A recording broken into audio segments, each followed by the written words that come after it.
After months of waiting and great excitement and anticipation, we've now got the published agenda from the Commission, their package for the reform of the Common Fisheries Policy. Unfortunately, after all the assurances from Commissioner Damanaki that we were going to see something radical that would do away with the years of micromanagement by an army of Brussels bureaucrats and would devolve meaningful day-to-day management powers to the member states, unfortunately all of that seems to have disappeared. Now, I sympathise very much with Commissioner Damanaki. She warned us again and again that she was fighting a rearguard action against her own legal services within the European Commission. They were arguing, you cannot give this power back to the member states. It's a breach of the treaty.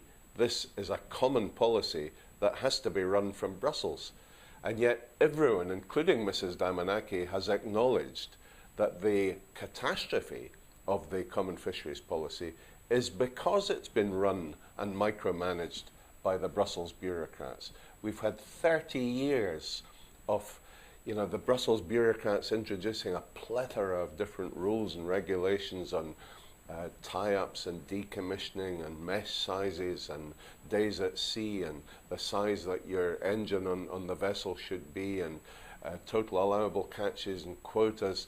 All that has happened is 80% of European fish stocks are overexploited or nearing collapse, and tens of thousands of jobs in the fisheries sector have been destroyed. So the whole Common Fisheries Policy has been a disaster, and a radical reform was absolutely essential.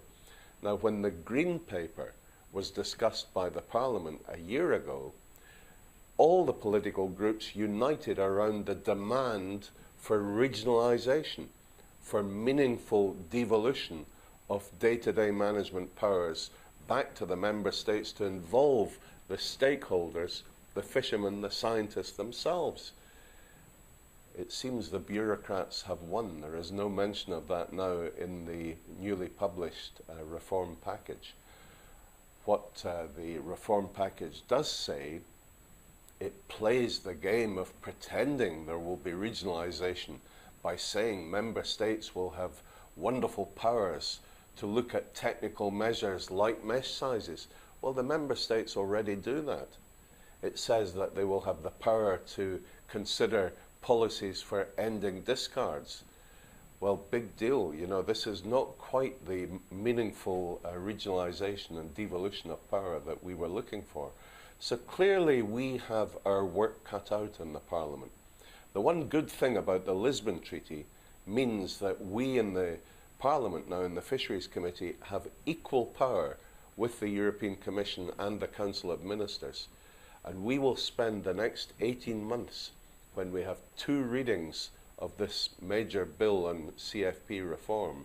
We will spend that time putting down, if necessary, hundreds of amendments until we make sure we have the real devolution of power away from the Brussels bureaucrats, total decentralisation, which is what this Parliament insists upon.